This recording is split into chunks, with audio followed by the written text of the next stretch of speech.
ঘুমিয়েছিল আর কি, বুঝছেন? তো ঘুমিয়ে থাকার পর তো আজকে সকালে আর উনি আর ঘুম থেকে ওঠে নাই, বুঝছেন নি? উনি আল্লাহর ডাকে সাড়া দিয়ে ওই পারে চলে গেছে, বুঝছেন নি? উনি আর বেঁচে নাই, বুঝছেন? ও প্লিজ প্লিজ শান্ত হন, কান্না। কয়েকদিন আগে দেখলাম একটা ছেলে বিদেশ গেছে, কাজ করে রুমে এসে শুইছে। শোয়ার পরে বন্ধু বলতেছে, এই উঠোস না কেন? দেখে যে মরে মৃত্যুবরণ করে বিছানায় পড়ে আছে। অথচ লোকটার বাড়ি হলো বাংলাদেশে।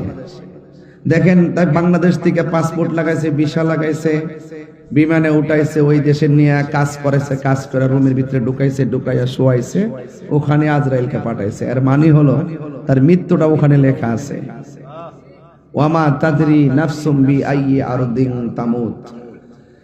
যেখানে জমিনে তোমার মৃত্যু লেখা থাকবে, যেখানে লেখা আছে, সেখানে আপনাকে আমাকে মৃত্যু স্বাদ গ্রহণ করতে হবে।